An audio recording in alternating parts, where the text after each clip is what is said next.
ಗಜಮುಖನೆ ಮೆರವೆ ಕದಂತನೆ ನಿಜ ಗುಣಾನ್ವಿತ ಪರಶುಧಾರನೆ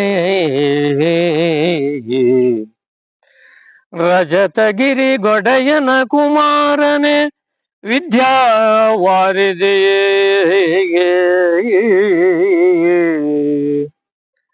ಅಜನು ಹರಿ ರುದ್ರಾದಿಗಳು ನುರೆ ಭಜಿಸುತ್ತಿರೆ ತ್ರಿಜಗವಂದಿತ ಗಣಪ ಮಾಡ್ಪುದು ಮತಿಗೆ ಮಂಗಲವ ಆ ಆ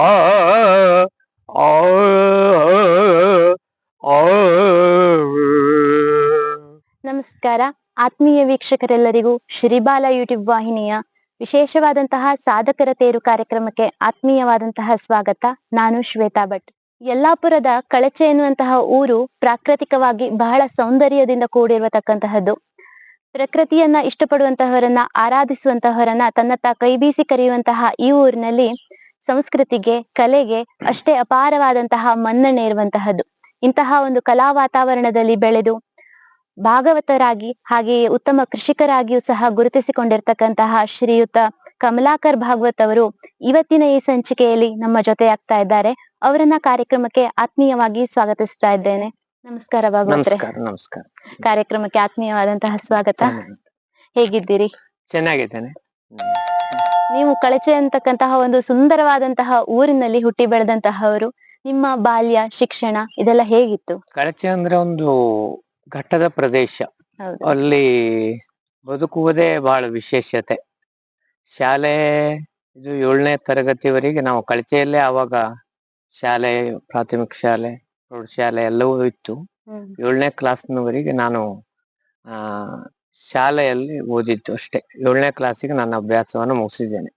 ನಂತರ ನಾನು ಹೊರಟಿದ್ದೆ ಯಕ್ಷಗಾನದ ಕಡೆ ಮುಖ ಮಾಡಿ ಆ ಕಡೆ ಹೊರಟಿದ್ದೆ. ನನ್ನ ಅಭ್ಯಾಸ, ಶಾಲಾ ಅಭ್ಯಾಸ 7ನೇ ಕ್ಲಾಸ್ನವರೆಗೆ ಮಾತ್ರ. 7ನೇ ಕ್ಲಾಸ್ನವರೆಗೆ ಮಾತ್ರ ಶಾಲೆಯಲ್ಲಿ ಓದಿದ್ದು. ಹೈಸ್ಕೂಲ್ ಊರಿನಲ್ಲೇ ಇದ್ರು ಸಹ ನೀವು ಹೈಸ್ಕೂಲ್ ಮೆಟ್ಲನ್ನ ಹತ್ತಲಿಲ್ಲ? ಆವಾಗ ನಾವು ಓದುವಾಗ ಹೈಸ್ಕೂಲ್ ಆಗಿಲ್ಲ. ನಾವು ವಜ್ರಳಿಗೆ ಬರ್ಬೇಕಾಗಿತ್ತು ಹೈಸ್ಕೂಲ್. ಮತ್ತು ಒಂದು ಆರ್ಥಿಕತೆ ಸಮಸ್ಯೆನೂ ಇತ್ತು. ತಂದೆಯವರು ಮನೆಯಿಂದ ಡಿವೈಡ್ ಆಗಿ ಬೇರೆ ಕಡೆ ಮನೆ ಮಾಡಿದ್ರು. ಆಗ ಒಬ್ಬರಿಗೆ ಹೆಲ್ಪ್ ಆಗಿ ಒಬ್ರು ನಿಲ್ಬೇಕಾಗಿತ್ತು. ಹಾಗಾಗಿ ಅವರೊಟ್ಟಿಗೆ ಕೃಷಿಯಲ್ಲಿ ತೊಡಗಿಸಿಕೊಳ್ಳೋಣ ಅಂತ ಹೇಳಿ ಅವಾಗ ಬಿಟ್ಟೆ. ನಂತರ ಯಕ್ಷಗಾನದ ಕೀಳು ನನಗೆ ಪ್ರಾರಂಭ ಆಯ್ತು. ಅದ್ರಲ್ಲಿ ಆವತ್ತಿನ ಸಮಾಜದಲ್ಲಿ ಬೇರೆ ಈ ನೌಕರಿಗಿಂತ ಹೆಚ್ಚಾಗಿ ಕೃಷಿಗೆ ಒತ್ತು ಜಾಸ್ತಿ ಇತ್ತು ಅವಾಗ. ಹೌದು. ತಮ್ಮ ಯಕ್ಷಗಾನದ ಕಲಿಕೆ ಅಥವಾ ಪ್ರಾರಂಭವಾಗಿದೆ ಎಲ್ಲಿಂದ? ನಮ್ಮ ಯಕ್ಷಗಾನ ನನಗೆ 14ನೇ ವಯಸ್ಸಿನಲ್ಲಿ ನನಗೆ ಯಕ್ಷಗಾನದ ಒಂದು ಆಸಕ್ತಿ ಹುಟ್ಟಿತು. ಅಂದ್ರೆ ನಮ್ಮ ತಂದೆಯವರು ಯಕ್ಷಗಾನ ಭಾಗವತರು. ಹಾಗಾಗಿ ನನಗೆ ಅದ್ರ ಮೇಲೆ ಜಾಸ್ತಿ ಆಸಕ್ತಿ ಹುಟ್ಟಿ ನಾನು ಯಕ್ಷಗಾನವನ್ನ ಕಲಿಬೇಕು, ಭಾಗವತಿಯನ್ನು ಕಲಿಬೇಕು ಎನ್ನುವಂತ ಒಂದು ಹಂಬಲದಲ್ಲಿ ನಮ್ಮ ಕವಳೆ ಗಣಪತಿ ಭಾಗವತರು ಯಕ್ಷಗಾನ ಕ್ಲಾಸ್ ಇತ್ತು ಅವಾಗ ಇಲ್ಲಿ ಕವಡಿಕೆರೆಯಲ್ಲಿ. ಅಲ್ಲಿ ಹೋಗಿ ನಾನು ಅಲ್ಲಿ ಹೇಗಿತ್ತು ಅಂತಂದ್ರೆ 3 ತಿಂಗಳ, ಮಳೆಗಾಲದಲ್ಲಿ 3 ಅಥವಾ 4 ತಿಂಗಳ ಕ್ಲಾಸ್ ಮಾಡ್ತಿದ್ರು. ಆ ಕ್ಲಾಸಿಗೆ ಹೋಗಿ ನಾನು ಸೇರ್ಕೊಂಡು ಒಂದು 4 ತಿಂಗಳ ಅಲ್ಲಿ ಪ್ರಥಮವಾಗಿ ನಾನು ಅಭ್ಯಾಸ ಮಾಡಿದೆ. ಕವಳೆ ಗಣಪತಿ ಭಾಗವತಿಗೆ ಶಂಕರ್ ಭಾಗವತ್ ಶಿಷ್ಟಮೂಡಿ ಅವ್ರದ್ದು ಮೃದಂಗ ಹೇಳ್ಕೊಡುವವರು. ನಮ್ಮ 12 ಹುಡುಗರಿದ್ರು ಅವಾಗ. ಅಲ್ಲಿ ಯಕ್ಷಗಾನವನ್ನು ಕಲಿಕೆ ಪ್ರಾರಂಭ ಮಾಡಿದೆ. ನಂತರ ಕಾಲಾಂತರದಲ್ಲಿ ಅದು ವರ್ಷ ಮಳೆಗಾಲದಲ್ಲಿ ಅದು ನಿಂತೋಯ್ತು. ಅವರಿಗೆ ಏನೋ ಸಮಸ್ಯೆಯಲ್ಲಿ ಆ ಕ್ಲಾಸನ್ನು ನಿಲ್ಲಿಸ್ಬಿಟ್ರು. ನನಗೆ ಪೂರ್ತಿ ಅಭ್ಯಾಸ ಮಾಡಿ ಆಗಿತ್ತು. ತಾಳಗಳು ಒಂದ್ ಸ್ವಲ್ಪ ಅಭ್ಯಾಸ ಆಗಿತ್ತಷ್ಟೇ, ರಾಗಗಳ ಅಭ್ಯಾಸ ಎಲ್ಲ ಆಗಿತ್ತು. ಆಮೇಲೆ ನಾನು ಪೇಪರ್ನಲ್ಲಿ ನೋಡಿದೆ, ಗುಣವಂತ ಯಕ್ಷಗಾನ ಕೇಂದ್ರ, ಶಂಭು ಹೆಗಡೆ ಅವ್ರದ್ದು ಯಕ್ಷಗಾನ ಕೇಂದ್ರ ಅದನ್ನ ನೋಡಿದೆ. ಅದನ್ನ ನೋಡಿ ಇಂಟರ್ವ್ಯೂ ಬರುವವರು ಇಂಥ ತಾರೀಕಿಗೆ ಅರ್ಜಿ ಹಾಕ್ಬೇಕು ಅಂತ ಇತ್ತು ಅವಾಗೆಲ್ಲ ಫೋನ್ ಎಲ್ಲ ಇಲ್ಲ, ಬರೇ ನಾವು ಲೆಟರ್ ಮುಖಾಂತರನೇ ಎಲ್ಲ ಕೆಲಸ. ಅವಾಗ ಅಲ್ಲಿ ಆ, ಅರ್ಜಿ ಹಾಕಿ ಇಂಟರ್ವ್ಯೂಗೆ ಹೋಗಿ ಇಂಟರ್ವ್ಯೂನಲ್ಲಿ ನನ್ನನ್ನು ಸೆಲೆಕ್ಟ್ ಮಾಡಿದ್ರು. ಅಲ್ಲ 11 ಜನರನ್ನು ತಗೊಳ್ತಿದ್ರು. 11 ಜನರಲ್ಲಿ ಒಬ್ಬನಾಗಿ ನಾನು ಭಾಗವತಿಕೆಯಲ್ಲಿ 4 ಜನ ಇದ್ರು. ಅದ್ರಲ್ಲಿ ನನ್ನನ್ನು ಸೆಲೆಕ್ಷನ್ ಮಾಡಿದ್ರು. ಅಲ್ಲಿ 6 ತಿಂಗಳ ಅಭ್ಯಾಸ ಮಾಡಿದೆ. ಅಲ್ಲಿ 6 ತಿಂಗಳ ನಾನು ಗುರುರಾಜ್ ಮಾರ್ಪಳ್ಳಿ ಅಂತ ಹೇಳಿ ನನ್ನ ಅಲ್ಲಿ ಯಕ್ಷಗಾನ ಭಾಗವತಿಗೆಯನ್ನು ಹೇಳ್ಕೊಡುವವರು. ಮಾರ್ಪಳ್ಳಿ ಅವ್ರ ಹತ್ರ ಒಂದು 6 ತಿಂಗಳ ಅಭ್ಯಾಸ ಮಾಡಿ ನಂತರ ಮನೆ ಕಡೆ ಬಂದು ಇನ್ನು ಸಾಕು, ನಮ್ಗೆ ಇಷ್ಟೇ, ರಂಗಕ್ಕೆ ಇಷ್ಟನ್ನ ನಾವು ಅಳವಡಿಸಿಕೊಳ್ಳೋಣ. ಕಲಿಕೆ ಅನ್ನೋದು ಯಾವಾಗೂ ನಿಲ್ಲುವುದಿಲ್ಲ, ನಿರಂತರವಾಗಿ ಕಲಿತಾ ಇದ್ರೆ ಅಭ್ಯಾಸ ಬೇಕೇ ಬೇಕು, ಹೊಸ ಹೊಸ ಅಭ್ಯಾಸಗಳು. ಆದ್ರೆ ನಮಗೆ ಎಷ್ಟು ಸಾಧ್ಯವೋ ಅಷ್ಟನ್ನು ಕಲ್ತ್ಕೊಂಡು ನಾವು ರಂಗ ಪ್ರವೇಶ ಮಾಡುವ ಅಂತ ಹೇಳಿ ನಾನು ಒಂದು 6 ತಿಂಗಳ ಅಲ್ಲಿ ಅಭ್ಯಾಸ ಮಾಡಿಕೊಂಡು ಬಂದು ನಂತರ 6ನೇ ವರ್ಷದಲ್ಲೇ ನಾನು ಯಕ್ಷಗಾನ ರಂಗವನ್ನು ಪ್ರವೇಶ ಮಾಡಿದೆ. ಎಲ್ಲಿ ತಮ್ಮ ರಂಗ ಪ್ರವೇಶ ಆಗಿದ್ದು? ರಂಗ ಪ್ರವೇಶ ನಾನು ಪ್ರಾರಂಭಿಕವಾಗಿ ಆಟ ನೋಡ್ಲಿಕ್ಕೆ ಹೋಗ್ತಿದ್ದೆ ಎಲ್ಲಾ ಕಡೆಗೂ. ನಂತರ ಬೀರ್ಕೂಲ್ ಅಂತೇಳಿ ಹೊಳೆ ಆಚೆ ಕಡೆ ಇತ್ತು ಅದು. ಆಚೆ ಕಡೆ ಇತ್ತು. ಅಲ್ಲಿ ಸಂಕ್ರಾಂತಿಗೆ ಒಂದು ಯಕ್ಷಗಾನ ಆಗ್ತದೆ, ಪ್ರತಿ ಸಂಕ್ರಾಂತಿಗೆ. ಆ ಯಕ್ಷಗಾನಕ್ಕೆ ಹೋದಾಗ ವೆಂಕಟರಮಣ ಭಾಗವತ್ ಧೂಪದ ಮನೆ ಅಂತ ಹೇಳಿ ಅವರು ಮೇನ ಭಾಗವತರಲ್ಲಿ ಅವ್ರು, ನಾನು ಕಲಿಯುವುದು ಅವ್ರಿಗೆ ಗೊತ್ತಿತ್ತು, ಕಲೀಲಿಕ್ಕೆ ಹೋಗಿದ್ದೇನೆ ಅಂತ. ಆ ದಿವ್ಸ ಆಟ ನೋಡ್ಲಿಕ್ಕೆ ಹೋಗಿದ್ದೇನೆ. ನನ್ನ ಕರೆದ್ರು, ಕಮಲಾಕರ ಬಾ ಅಂತ ಹೇಳಿ ಕಡೆ ಹೋದೆ. ಅವತ್ತು ಶಿವಪಂಚಾಕ್ಷರಿ ಮಹಿಮೆ ಯಕ್ಷಗಾನ ಅವ್ರದ್ದು.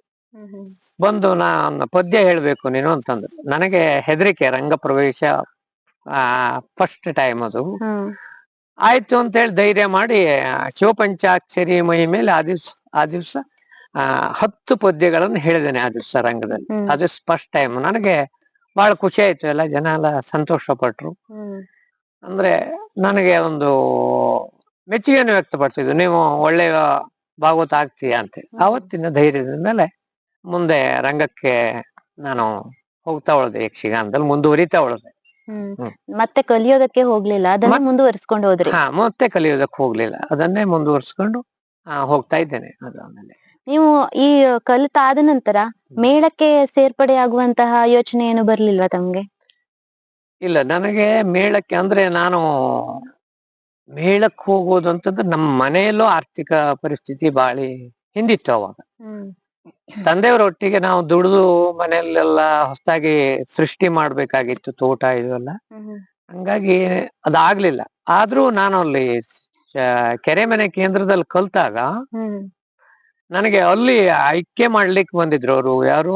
ನಮ್ಮ ಗುಂಡುಬಾಳ ಮೇಳದವ್ರು. ಯಾರ್ಯಾರು ನಮಗೆ ಈ ವರ್ಷ ಇಲ್ಲಿನಿಂದ ಸಿಗ್ಬಹುದು ಹುಡುಗರು, ಹೊಸದಾಗಿ ಯಾರ್ಯಾರು ಒಳ್ಳೊಳ್ಳೆ ಪದ್ಯ ಹೇಳಲಿಕ್ಕೋ, ಚಂಡಿಯವರು, ಕುಣತ್ಸವರು, ಅವರೆಲ್ಲ ಹೊಸದಾಗಿ ತಯಾರಾದವರು. ಅವರಿಗೆ ಇಷ್ಟ ಆದ್ರೆ ಅವರು ಆ ಮೇಳಕ್ಕೆ ಕರ್ಕೊಳ್ತಿದ್ರು. ಆವಾಗ ನನಗೆ ಅವರು ಬರ್ಬೇಕು ಅಂತ ಕೇಳಿದ್ರು. ಆವಾಗ ಅದ್ರ ನಂತರ ನಾನು ಮನೆಗೆ ಬಂದು ಇದೆಲ್ಲ ಆದ್ಮೇಲೆ ತಂದೆಯವರು ಒಪ್ಪಿಗೆ ತಗೊಂಡು ಒಂದು 4 ತಿಂಗಳ ಯಕ್ಷಗಾನ ಮೇಳದಲ್ಲಿ ಗುಂಡ್ಬಾಳ, ಅಲ್ಲ ಒಂದೇ ಕಡೆ ಇರೋದು ಅದು. ಅಲ್ಲಿ ಒಂದು 4 ತಿಂಗಳ ನನ್ನ ಸೇವೆಯನ್ನು ಮಾಡಿದ್ದೇನೆ ಆ ಕಾಲದಲ್ಲಿ. ಅದ್ರ ನಂತರ ಯಾವುದೇ ವೃತ್ತಿ ಮೇಳಕ್ಕೆ ನಾನು ಹೋಗ್ಲಿಕ್ಕೆ ನನಗೆ ಆಸಕ್ತಿ ಇರ್ಲಿಲ್ಲ. ವೃತ್ತಿ ಮೇಳ ನಮ್ಗ ಆರ್ಥಿಕವಾಗಿ ಮನೆ ಕಡೆ ಎಲ್ಲ ಬಿಟ್ಟು ಹೋಗ್ಬೇಕು ಒಂದು ಸಮಸ್ಯೆ, ನಾನು ಹೋಗಿಲ್ಲ. ಅಲ್ಲೇ ಒಂದು 4 ತಿಂಗಳ ಮೇಳ ಅಂತಂದ್ರೆ ಅದೇ ನಂದು ಫಸ್ಟ್, ಕೊನೆನೂ ಅದೇ, ಫಸ್ಟ್ ಅದೇ. ಆಮೇಲೆ ಮತ್ತೆ ಮರಳಿ ಊರಿಗೆ ಬಂದಿದ್ದೆ. ಇಲ್ಲಿ ಹವ್ಯಾಸಿ ಕಲಾವಿದರಾಗಿ ಶುರು ಮಾಡ್ತೀರಿ? ಇಲ್ಲಿ ಹವ್ಯಾಸಿ ಕಲಾವಿದರಾಗಿ ಸಾಮಾನ್ಯ ಒಂದು 20-22 ವರ್ಷ ಸತತವಾಗಿ ಸೇವೆ ಮಾಡಿದ್ದೇನೆ ಯಕ್ಷಗಾನದ. ಸಾಕಷ್ಟು ಯಕ್ಷಗಾನದ ವೇದಿಕೆಗಳನ್ನ ನೀವು ನೋಡಿರ್ತೀರಿ ಆ ಕಾಲದಿಂದ ಈ ಕಾಲದವರೆಗೂ. ನಿಮ್ಮ ತಂದೆಯವರು ಕೂಡ ಯಕ್ಷಗಾನದ ಭಾಗವತರಾಗಿದ್ರು ಅಂತ ಕೇಳ್ಪಟ್ಟೆ. ಅವರ ಕಲಾವೃತ್ತಿ ಹೇಗಿತ್ತು ಆ ಕಾಲಘಟ್ಟದಲ್ಲಿ? ಅವರು ಹೇಗೆ ಅದನ್ನ ನಡೆಸ್ಕೊಂಡು ಬರ್ತಾ ಇದ್ರು? ತಂದೆಯವರು ಭಾಗವತಿಗೆ ಮಾಡುವವ್ರೆ, ಹಾಗಾಗಿ ನಮಗ ಆನುವಂಶಿಕತೆನೂ ಇದೆ. ಹಾಗಾಗಿ ನನಗೆ ಈ ಯಕ್ಷಗಾನ ಕಲೀಲಿಕ್ಕೆ ಹೆಚ್ಚಿಗೆ ಸಮಸ್ಯೆ ಏನೂ ಆಗಿಲ್ಲ. ಬಹಳ ಬೇಗ ನಾನು ಕಲ್ತಿದ್ದೇನೆ, ಅವರ ಆಶೀರ್ವಾದನೆ ಅದು. ಆ ಕಾಲದಲ್ಲಿ ತಂದೆಯವರ ಕಾಲದಲ್ಲಿ ಅವರ ಯಕ್ಷಗಾನಕ್ಕೆ ಅವರು ಒಟ್ಟಿಗೂ ಭಾಗವತಿಗೆ ಮಾಡ್ಲಿಕ್ಕೆ ಕೂತ್ಕೊಂಡಿದ್ದೇನೆ ನಾನು. ಇಲ್ಲಿ ಮೈನ್ ಮನೆ ಅಂತ ಹೇಳಿ ಹಳೆಯ ಕಲಾವಿದರ ಯಕ್ಷಗಾನ ಆಗಿತ್ತು. ಅವಾಗ ಹೋದಾಗ ಅವ್ರ ಒಟ್ಟಿಗೂ 2 ಪದ್ಯವನ್ನು ಹೇಳಿದ್ದೇನೆ. ಅಂದ್ರೆ ಆವಾಗ ಏನಿತ್ತು, ಗಣಪತಿ ಪೂಜೆ ಪ್ರಾರಂಭ ಮಾಡಿದವನು ಹ್ಮ್ ಆ ಬೆಳಿಗ್ಗೆ 6 ಗಂಟೆ ಒಬ್ಬನೇ, ಇಡೀ ರಾತ್ರಿ ಒಬ್ಬನೇ ಪದ್ಯ ಹೇಳ್ಬೇಕಿತ್ತು ಆ ಹ್ಮ್ ಕಾಲದಲ್ಲಿ. ಹ್ಮ್ ಹ್ಮ್ ಮೈಕ್ ಇಲ್ಲ, ಹ್ಮ್ ಈಗಿನ ಹಾಗೆ ಕರೆಂಟಿನ ವ್ಯವಸ್ಥೆ ಇಲ್ಲ, ಹ್ಮ್ ಲೈಟು, ಮತ್ತು ಹೀಗೆ ಪದ್ಯ ಹೇಳುವುದು, ಹ್ಮ್ ಆ ಅಥವಾ ದೀಪ ಹಚ್ಚಿಕೊಂಡು ಹೀಗೆ ಏನೋ ಯಕ್ಷಗಾನ ಮಾಡ್ತಿದ್ರು. ಹ್ಮ್ ಆದ್ರೆ ಆವಾಗ ಬಹಳ ಅತ್ಯುತ್ತಮ ಪ್ರೋತ್ಸಾಹ ಇತ್ತು ಜನರಿಂದ, ಒಳ್ಳೆಯ ಅದಕ್ಕೆ ಒಂದು ಸಪೋರ್ಟಿವ್ ಆಗಿ ಒಳ್ಳೆ ಜನರ ಬೆಂಬಲ ಇತ್ತು ಅದಕ್ಕೆ. ಹ್ಮ್ ನಂತರ ನಮ್ಮ ತಲೆಮಾರು ಶುರು ಆಯ್ತು. ನಮ್ಮ ಹ್ಮ್ ತಲೆಮಾರಿನಲ್ಲಿ ಯಕ್ಷಗಾನಕ್ಕೆ ಆ ಕರೆಂಟು, ಈ ದೀಪ ಲೈಟ್ ವ್ಯವಸ್ಥೆಗಳು, ಹ್ಮ್ ಮೈಕ್ ವ್ಯವಸ್ಥೆಗಳು ಎಲ್ಲ ಬಂತು. ಆಮೇಲೆ ಸಾಮಾನ್ಯ ಒಳ್ಳೆ ಉತ್ತಮ ಅದಕ್ಕೆ ಒಂದು ಸಪೋರ್ಟಿವ್ ಆಗಿ ಹ್ಮ್ ಆ ಜನನು ನಮಗೆ ಒಳ್ಳೆಯ ಬೆಂಬಲ ಕೊಡ್ತಾ ಇದ್ರು. ಹ್ಮ್ ಒಂದು ಯಕ್ಷಗಾನಕ್ಕೆ ಹೋದ್ರೆ ಆವಾಗ ಇಬ್ಬರು ಭಾಗವತರ ಪ್ರಾರಂಭ ಆಯ್ತು ನಮ್ಮ ಕಾಲದಲ್ಲಿ. ಹ್ಮ್ ಅರ್ಧ ರಾತ್ರಿ ಒಬ್ರು, ಅರ್ಧ ರಾತ್ರಿ ಒಬ್ರು ಅಂತೇಳಿ. ಹ್ಮ್ ಅವಾಗ ಬಹಳ ಖುಷಿ ಇತ್ತು. ಯಕ್ಷಗಾನದ ಒಂದು ಜನ ನಮ್ಮನ್ನು ನೋಡುವುದು, ಪ್ರೀತಿ. ನಾವು ಬಹಳ ಕಡೆ ಎಲ್ಲ ತಿರುಗಾಟ ಮಾಡಿದ್ದೇವೆ ಆ ಹ್ಮ್ ಕಾಲದಲ್ಲಿ. ಬಹಳ ಖುಷಿ ಇತ್ತು ಅದು ಆ ಕಾಲ. ಈಗ ಯಕ್ಷಗಾನದಲ್ಲಿ ಈ ಹಿಮ್ಮೇಳವನ್ನ ಆಸ್ಥಾನ ಅಂತ ಕರೀತಾರೆ. ಈ ಆಸ್ಥಾನದ ಅಂದ್ರೆ ಯಾರು ಪ್ರಧಾನವಾಗಿರ್ತಕ್ಕಂತಹವರು ಅಂತಂದ್ರೆ ಭಾಗವತರು. ಈ ಭಾಗವತರ ಮೇಲೆ ಇಡೀ ಒಂದು ಯಕ್ಷಗಾನದ ಜವಾಬ್ದಾರಿ ಇರುತ್ತೆ.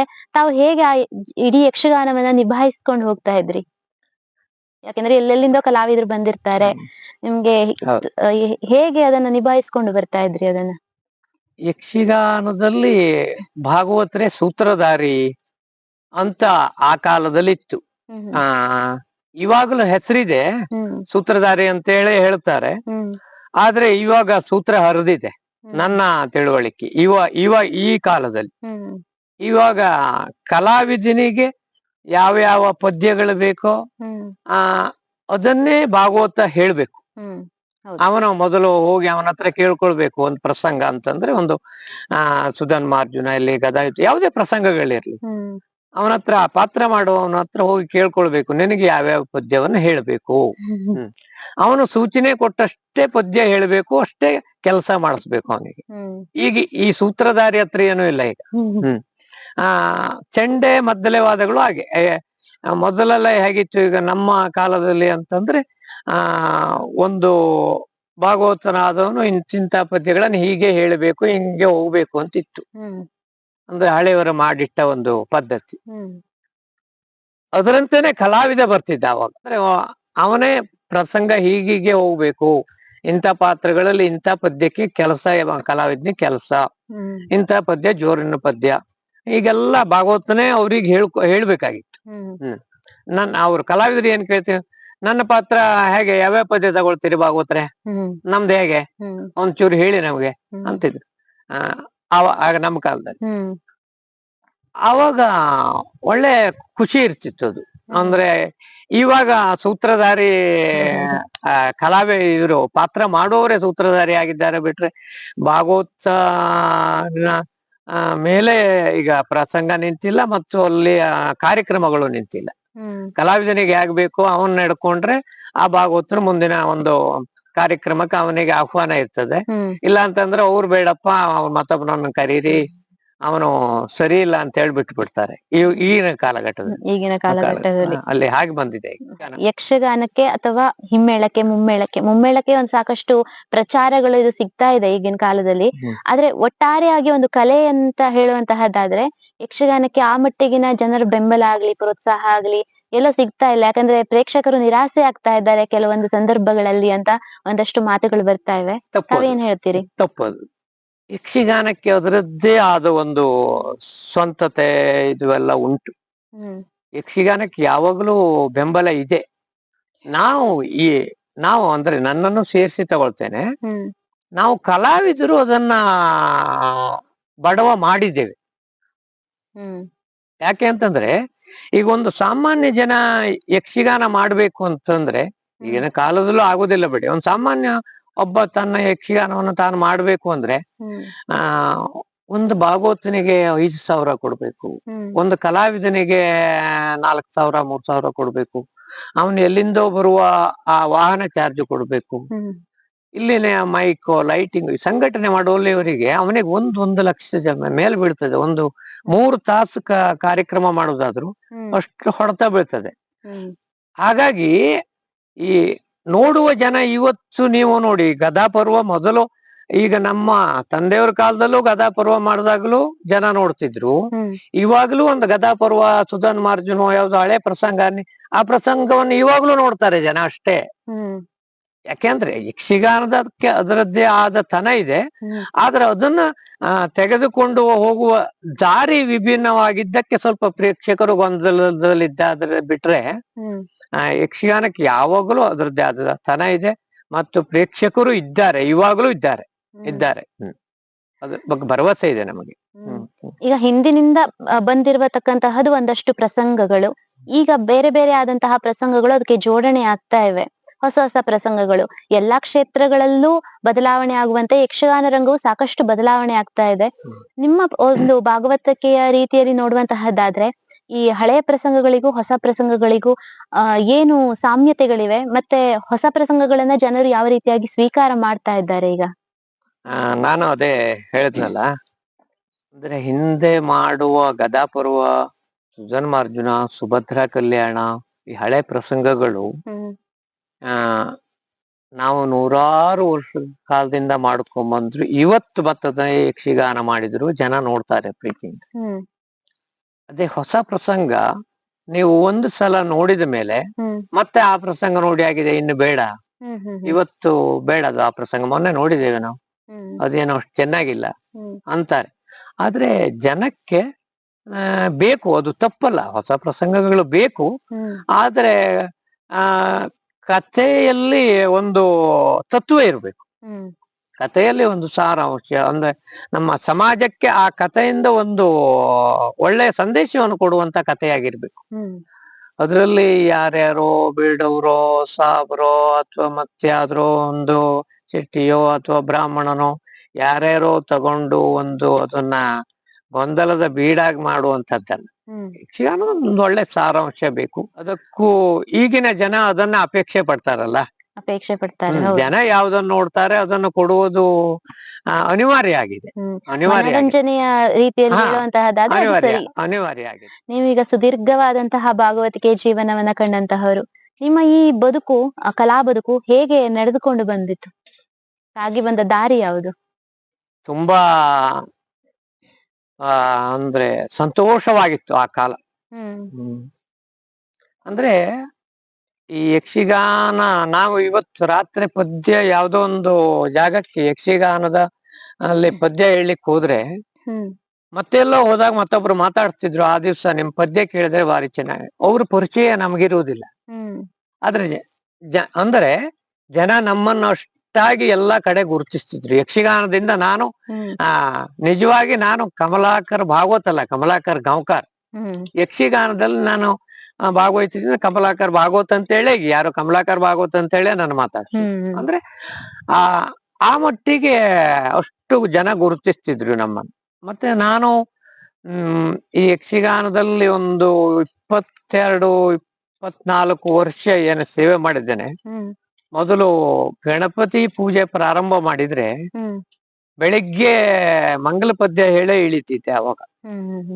ಇಲ್ಲೆಲ್ಲ ಹೊರಗಡೆ ಸಾಕಷ್ಟು ಕಡೆ ನಮ್ಮ ತಾಲೂಕನ್ನು ಬಿಟ್ಟು ಕುಮಟ, ಅಂಕೋಲ, ಜೋಯಿಡಾ, ಅಂದ್ರೆ ಈಗ ಯಲ್ಲಾಪುರ ತಾಲೂಕು, ಇದೆಲ್ಲ ಕಡೆ ಸಾಕಷ್ಟು ಪ್ರತಿ ದಿವ್ಸ ತಿರುಗಿದ್ದೇನೆ ನಾನು ಯಕ್ಷಗಾನಕ್ಕೆ. ಪ್ರತಿ ದಿವ್ಸ ನನ್ನೊಟ್ಟಿಗೆ ಸಾಕಷ್ಟು ಸ್ನೇಹಿತರಿದ್ದಾರೆ. ಇನ್ನು ಯಕ್ಷಗಾನದಲ್ಲಿ ಆ ಕಾಲದ ಸಂಭಾವನೆ ಗೊತ್ತಿದೆಯಲ್ಲ ನಿಮ್ಗೆ. ಅಂದ್ರೆ ಇವಾಗ್ಲೂ ಆವಾಗ 500 ಕೊಟ್ಟರು ಅದು ಇವಾಗಿನ 5,000ನೇ, ಅದಷ್ಟೇ.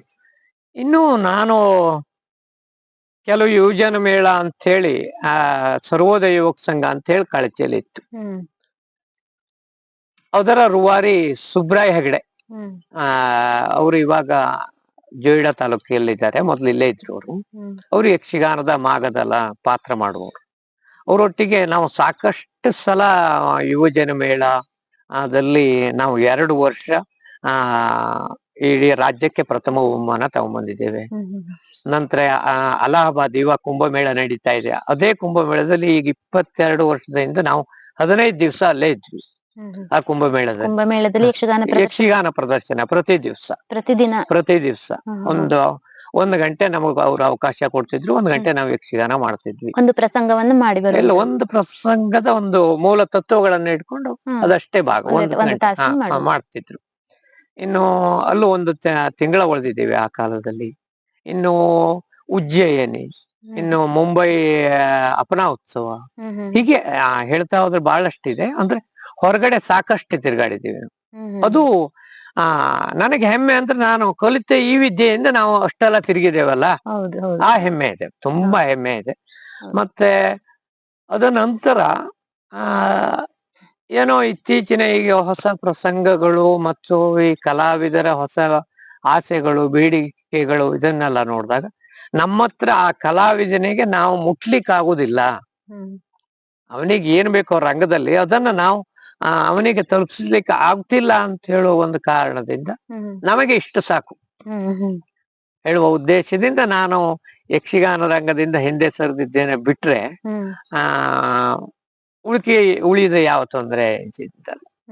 ಇವತ್ತಿಗೂ ನೀವು ಅಲ್ಲಲ್ಲಿ ಭಾಗವತರಾಗಿ ಕಾಣಿಸ್ಕೊಳ್ತಿದ್ದೀರಿ. ಹೌದು, ಇವಾಗ್ಲೂ ಕೆಲವು ಒಂದು ಗಣಪತಿ ಪೂಜೆನಾದ್ರೂ ಮಾಡ್ಬೇಕು ನೀವು ಅಂತೇಳಿ ನಮ್ಮ ಕೆಲವು ಅಭಿಮಾನಿಗಳು ಹೇಳ್ತಾರೆ. ಗಣಪತಿ ಪೂಜೆ ಮಾಡ್ತೇನೆ, ಇನ್ನು ಎಲ್ಲೇ ನಮ್ಮ ದೇವಸ್ಥಾನಗಳು ಇದೆಲ್ಲ ಇದ್ರೆ ಅಷ್ಟಾವಧಾನ ರಾಜೋಪಚಾರ ಪೂಜೆಯಲ್ಲಿ ನಮ್ಮ ಭಾಗವತಿಗೆ ಯಾವಾಗ್ಲೂ ನಡೀಲೇಬೇಕು ಊರಲ್ಲಿ.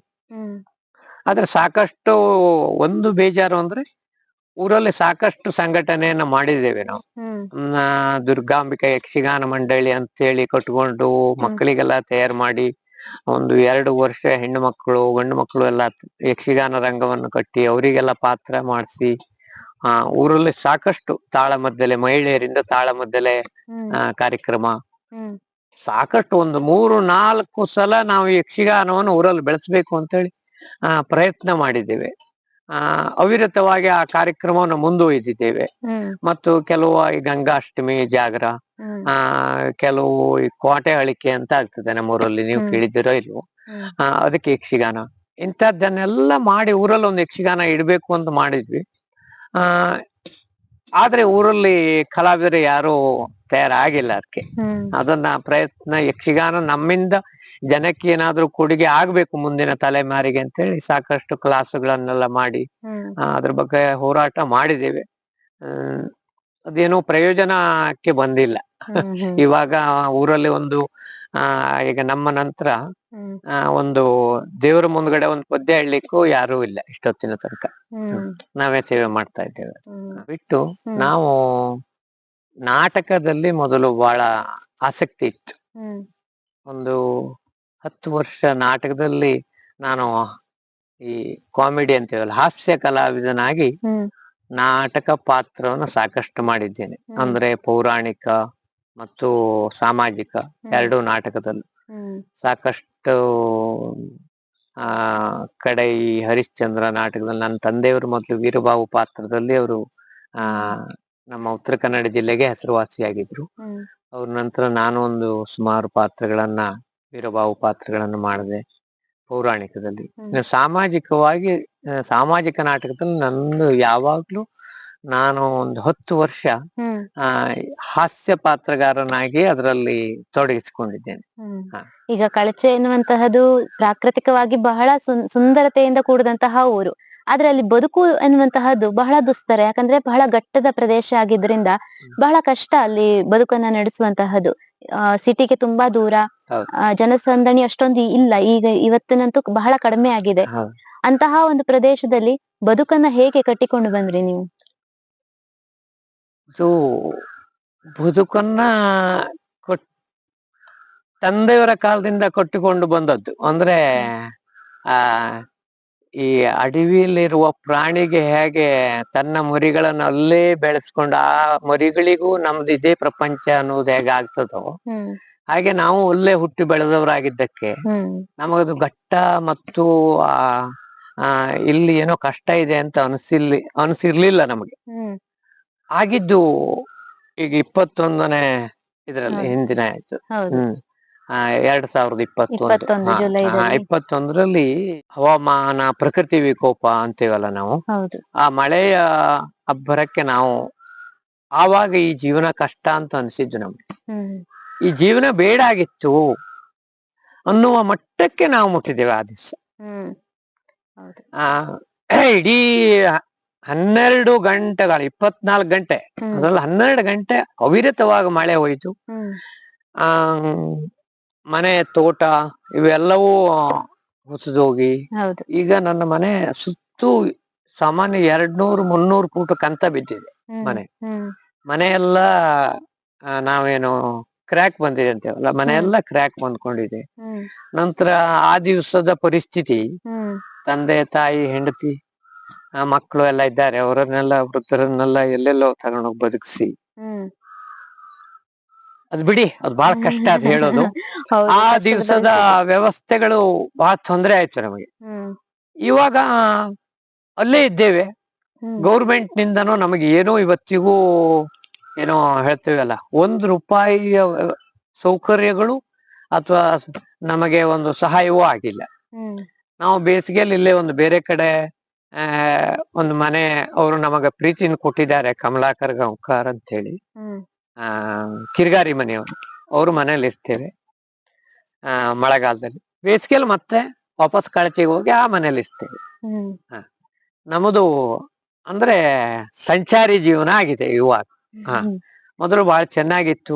ಹೊಸದಾಗಿ ಜಮೀನನ್ನೆಲ್ಲ ಮಾಡಿ ಒಳ್ಳೆ ಉತ್ತಮ ಮಟ್ಟಕ್ಕೆ ಯಾವ ತೊಂದರೆಗಳು ಇಲ್ಲ ನಮ್ಗೆ. ಹ್ಮ್ ಇವಾಗ ಜೀವನ ಕಳಚೆ, ಜೀವನ ಬೇಡ, ಹ್ಮ್ ನಾವೆಲ್ಲಾದ್ರೂ ಬದಲಿ ವ್ಯವಸ್ಥೆ ಮಾಡ್ಕೊಳ್ಬೇಕು ಎನ್ನುವ ಮಟ್ಟಕ್ಕೆ ಬಂದು ತಲುಪಿದ್ದೇವೆ. ತಂದೆ ತಾಯಿ ವೃದ್ಧರಾಗಿದ್ದಾರೆ. ಹ್ಮ್ ಮನೆಯವರು ಕಮಲಾಕ್ಷಿ ಅಂತ, ಹ್ಮ್ ಅವರು ಯಕ್ಷಗಾನ ಅರ್ಥಧಾರಿಗಳೇ. ಹ್ಮ್ ನನ್ನ ಮಗನೂ ಹೌದು, ಹ್ಮ್ ಅವನು ಪಾತ್ರ ಮಾಡಿದವನೇ. ಹ್ಮ್ ನಂತರ ನನ್ನ ಮಗಳು ಇವತ್ತು ಬೆಂಗಳೂರಲ್ಲಿ ಟೀಚರ್ ಆಗಿ ಕೆಲಸ ಮಾಡ್ತಾ ಇದ್ದಾಳೆ. ಅವಳು ವರ್ಷ 2 ಸಲ ಅಲ್ಲೇ ಕಾರ್ಯಕ್ರಮಕ್ಕೆ ಹ್ಮ್ ಗೆಜ್ಜೆ ಕಟ್ತಾಳೆ. ಹ್ಮ್ ಅವಳಿಗೂ ಯಕ್ಷಗಾನ ಹಬ್ಬಿದೆ. ಹ್ಮ್ ಮೂರನೇ ಅಂದ್ರೆ ಮುಂದಿನ ತಲೆಮಾರು, ನನ್ನ ನಂತರ ಮಗನ ನಂತರ ನನ್ನ ಮೊಮ್ಮಗ, ಈಗ ಮೊಮ್ಮಗ ಈಗ ಯಕ್ಷಗಾನ ಶಾಲೆಗೆ ಹೋಗ್ತಾ ಇದ್ದಾನೆ. ಅವನಿಗೆ ಈಗ 8ನೇ ವರ್ಷ. ಅವ ಗೆಜ್ಜೆ ಕಟ್ಟಿ ಅಭ್ಯಾಸವನ್ನು ಮಾಡ್ತಾ ಇದ್ದಾನೆ. ಅಂದ್ರೆ ಯಕ್ಷಗಾನ ನಿರಂತರವಾಗಿ 3 ತಲೆಮಾರುಗಳನ್ನು ನಮ್ಮದು ನಡೀತಾ ಇದೆ. ಅಂದ್ರೆ ನಮ್ಮದು ಒಂದು ಕಲಾ ಕೇಂದ್ರವೇ ನಮ್ಮ ಮನೆ ಅಂತ. ಎಲ್ಲರಿಗೂ ಸಪೋರ್ಟ್ ಇದೆ. ಹೌದು, ನಮ್ ತಾಯಿಯವ್ರಿರ್ಲಿ, ಮನೆಯವ್ರಿರ್ಲಿ, ಅಂದ್ರೆ ಪ್ರತಿಯೊಬ್ಬರದು ತಾಯಿಯವರು ಸಪೋರ್ಟ್ ಇರೋದಕ್ಕೆ ನಮ್ಮ ಮನೆಯವರು ಸಾಕಷ್ಟು ಕಡೆ ತಾಳಮದ್ದಲೆ ಕಾರ್ಯಕ್ರಮದಲ್ಲಿ ಭಾಗವಹಿಸಿದ್ದಾರೆ. ಹೌದು ಹೌದು. ಒಬ್ಬ ಕಲಾವಿದ ಬೆಳೆಯಬೇಕು ಅಂದ್ರೆ ಅವನ ಮನೆಯ ಸಪೋರ್ಟ್ ಬಹಳ ಬೇಕೇ ಬೇಕು. ಖಂಡಿತವಾಗಿ ಬೇಕು. ಮನೆಯಲ್ಲಿ ಸಾಕಷ್ಟು ನಮಗೆ ಬೆಂಬಲ ಇದೆ. ಇವಾಗ 56ನೇ ವರ್ಷ. ಹಾಗಾಗಿ ಮುಂದಿನ ಯಕ್ಷಗಾನಕ್ಕೆ ಶುಭ ಹಾರೈಸುವುದೇ ಬಿಟ್ರೆ ನಮ್ದು ಆ ವೃತ್ತಿಯಿಂದ ನಾವು ಹಿಂದೆ ಸರಿದಿದ್ದೇವೆ ಇವಾಗ. ಯಕ್ಷಗಾನ ವೃತ್ತಿಗೆ ನಿವೃತ್ತಿ ಅನ್ನುವಂತಹದಿಲ್ಲ. ಇಲ್ಲ ಇಲ್ಲ ಇಲ್ಲ, ಖಂಡಿತವಾಗಿಯೂ ಇಲ್ಲ, ನಿವೃತ್ತಿ ಇಲ್ಲ. ಉಸಿರಿರೋ ಕೊನೆಯ ಕ್ಷಣ ತನಕ ಅದೇ ಕ್ಷೇತ್ರದಲ್ಲಿ ದುಡಿದಂತಹವರಿದ್ದಾರೆ, ಅದೇ ರಂಗದ ಮೇಲೆ ಮಡದಂತವ್ರು ಸಾಕಷ್ಟು ಇದ್ದಾರೆ. ಅವರನ್ನೆಲ್ಲ ಸ್ಮರಣೆ ಮಾಡ್ಕೊಳ್ಬೇಕು ನಾವು. ಇವಾಗ ಇಂತೆಂತ ಭಾಗವತರು, ಮದ್ದಲೆ ವಾದಕರು ಇವರೆಲ್ಲ ಆಗಿ ಹೋಗಿದ್ದಾರೆ. ಅವರು ಇವತ್ತಿಗೂ ಅದನ್ನ ಕೆಲವು ಮಂದಿ 70 ಆದ್ರೂ ಕೆಲವು ಪಾತ್ರಧಾರಿಗಳೆಲ್ಲ ಪಾತ್ರ ಮಾಡ್ತಾ ಇದ್ದಾರೆ. ಬೇಡಿಕೆ ಇದೆ, ಅವ್ರು ಚೆನ್ನಾಗಿ ಮಾಡ್ತಾರೆ. ಕಲಾವಿದನಿಗೆ ನಿವೃತ್ತಿ ಅನ್ನುವಂತಹದ್ದು ಯಾವಾಗ್ಲೂ ಇಲ್ಲ. ಈಗ ನಿಮ್ಮ ನಂತರದ ಮುಂದಿನ ಪೀಳಿಗೆಯಲ್ಲಿ ನಿಮ್ಮ ಮಗಳು, ಮೊಮ್ಮಗ ಇವರೆಲ್ಲ ನಡ್ಸ್ಕೊಂಡ್ ಬರ್ತಾ ಇದ್ದಾರೆ ಅಂತ ಹೇಳಿದ್ರಿ.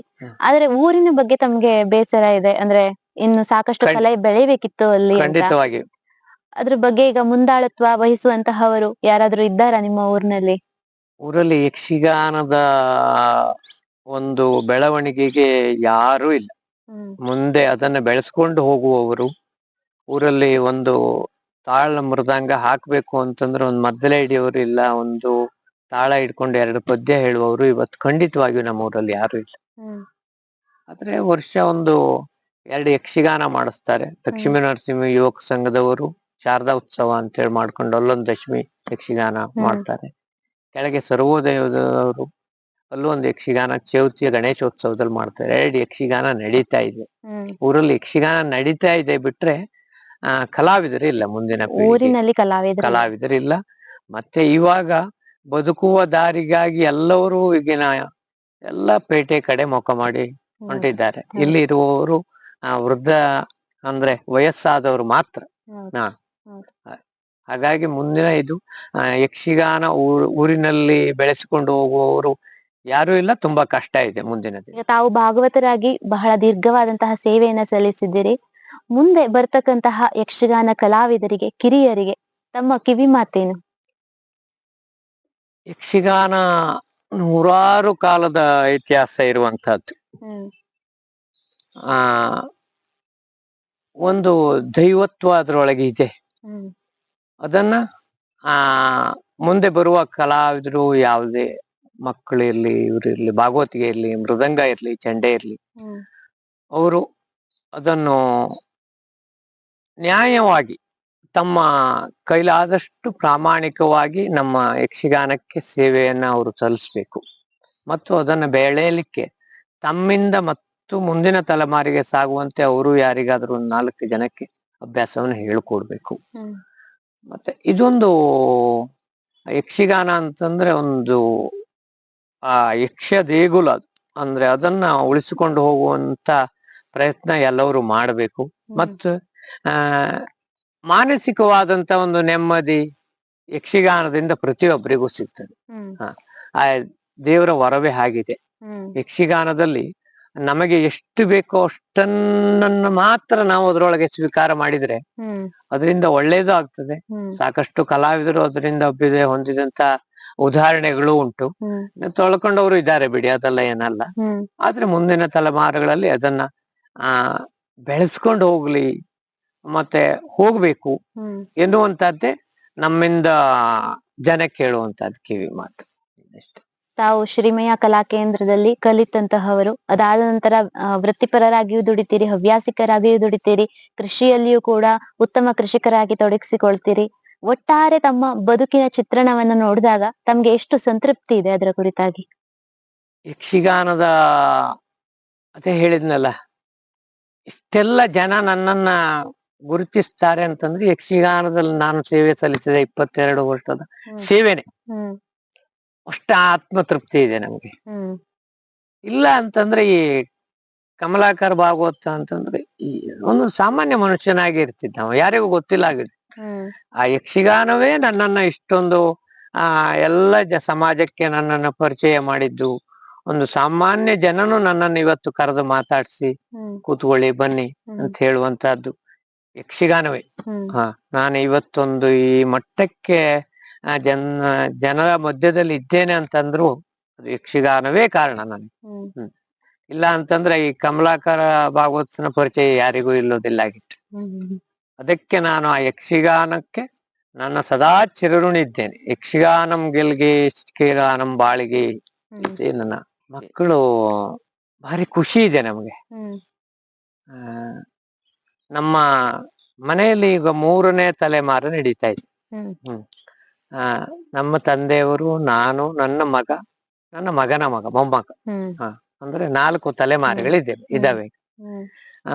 ಮಗನು ಬೆಂಗಳೂರಲ್ಲಿ ಈ ಬ್ರಾಹ್ಮಣ ಅಂದ್ರೆ ದೇವ್ರ ಪೂಜೆ ಮತ್ತು ಪುರೋಹಿತಿಗೆ ಭಾಗದಲ್ಲಿ ಬೆಂಗಳೂರಲ್ಲಿ ಕೆಲಸ ಮಾಡ್ತಾ ಇದ್ದಾನೆ.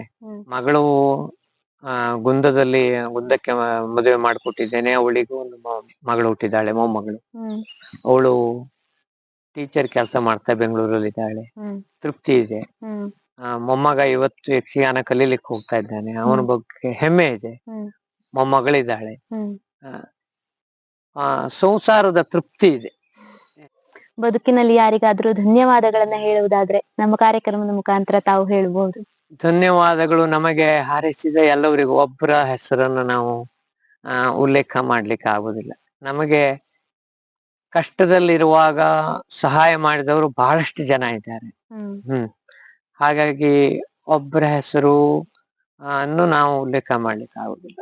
ಮತ್ತೆ ಇತ್ತೀಚೆಗೆ ನಾನು ನಡ್ಕೊಂಡು ಹೋಗುವಂತಹದ್ದು ಅಂದ್ರೆ ನನಗೆ ಸಹಾಯ ಮತ್ತು ನಾನು ಏನಾದೆ ಎನ್ನುವಂಥದ್ದನ್ನು ನೋಡ್ತಾ ಇರುವವರು ಅಂದ್ರೆ ನನ್ನ ಹೆಂಡತಿ ಅಕ್ಕನ ಗಂಡ, ಧೂಪದ ಮನೆ ಗೋಪಾಲ ಗಾಂವ್ಕರ್ ಅಂತೇಳಿ. ಅವ್ರು ಇವತ್ತಿಲ್ಲ. ಅವರ ಮಾರ್ಗದರ್ಶನದಂತೆ ಇವಾಗ್ಲೂ ನಾನು ಜೀವನವನ್ನು ಮಾಡ್ತಾ ಇದ್ದೇನೆ. ಅದು ಅವರಿಗೆ ನಾನು ಈ ವಾಹಿನಿಯ ಮುಖಾಂತರ ಅವರು ಅವ್ರ ಮಗ ಇವತ್ತು ಶಿವರಾಮ್ ಗಾಂವ್ಕರ್ ಅಂತ ಹೇಳಿ ನಿಮ್ಗೆ ಗೊತ್ತಿರಬಹುದು. ಅಂದ್ರೆ ಯಕ್ಷಗಾನ, ಕೀರ್ತನೆ ಮತ್ತು ಸಂಗೀತ ಮತ್ತು ಆ ಈ ನಮ್ಮ ಕಿಸಾನ್ ಸಂಘದ ಉತ್ತರ ಕನ್ನಡ ನಮ್ಮ ಜಿಲ್ಲೆಯ ಅಧ್ಯಕ್ಷರು, ಅವ್ರ ಮಗ. ಅವರ ಒಂದು ಮಾರ್ಗದರ್ಶನವು ಚೆನ್ನಾಗಿ ಇದೆ ನಮಗೆ. ಅಂದ್ರೆ ಆ ಒಂದು ನಮ್ಮ ಗೋಪಾಲ್ ಗಾಂವ್ಕರ್ ದುಃಖದ ಮನೆಯವರಿಗೆ ನಾವು ಕೃತಜ್ಞತರಾಗಿದ್ದೇವೆ ನಮ್ಮ ಜೀವನದಲ್ಲಿ. ಹೌದು, ಹೇಳುವಂತಹದ್ದು. ನಮ್ಮ ಕಾರ್ಯಕ್ರಮಕ್ಕೆ ಬಂದು ಇಷ್ಟೊತ್ತಿನ ತನಕ ಸಮಯವನ್ನ ಕೊಟ್ಟಿದ್ದಕ್ಕಾಗಿ ತಮ್ಗೆ ಮೊದಲಾಗಿ ಧನ್ಯವಾದಗಳು. ಹಾಗೆ ತಮ್ಮ ಕಲಾ ಸೇವೆ ಒಂದು ಪುಟ್ಟದಾಗಿ ಆದ್ರೂ ಸಹ ಮುಂದುವರಿತಾ ಇರಲಿ ಅಂತ ಭಗವಂತನಲ್ಲಿ ನಾನು ಕೇಳ್ಕೊಳ್ತೇನೆ. ಸದಾ ಆಯಸ್ಸು, ಆರೋಗ್ಯ ತಮ್ಗೆ ಇನ್ನಷ್ಟು ದೇವರು ದೊರಕಿಸಿಕೊಳ್ಳಿ ಅಂತ ಕೇಳ್ಕೊಳ್ತಾ ನಾನು ಇವತ್ತಿನ ಈ ಒಂದು ಸಂಚಿಕೆಯನ್ನ ಇಲ್ಲಿಗೆ ಮುಗಿಸ್ತಾ ಇದ್ದೇನೆ. ಹವ್ಯಾಸಿ ಕಲಾವಿದರ ಈ ಬದುಕು ತಮಗೆ ಇಷ್ಟವಾಗ್ತಾ ಇದ್ರೆ ದಯವಿಟ್ಟು ಲೈಕ್ ಮಾಡಿ, ಹಾಗೆ ತಮ್ಮ ಅನಿಸಿಕೆ ಅಭಿಪ್ರಾಯಗಳನ್ನ ಕಾಮೆಂಟ್ ಬಾಕ್ಸ್ ನಲ್ಲಿ ತಿಳಿಸೋದನ್ನ ಮರಿಬೇಡಿ. ನಾನು ಮುಂದಿನ ಕಾರ್ಯಕ್ರಮದಲ್ಲಿ ಮತ್ತೊಬ್ಬ ಸಾಧಕರ ಜೊತೆಗೆ ತಮ್ಮನ್ನ ಮತ್ತೆ ಭೇಟಿಯಾಗ್ತೇನೆ. ನಮಸ್ಕಾರ. ನಮಸ್ಕಾರ. ಅಷ್ಟಭುಜಗಳಿಂದ ದುಷ್ಟ ಶುಂಭನ ಕೊಂದು ಸೃಷ್ಟಿಯ ಪರಿಪಾಲಿಪ ಮಾತೆಗೆ ಮಂಗಲಂ ಮಂಗಲಂ ಜಯ ಮಂಗಲಂ.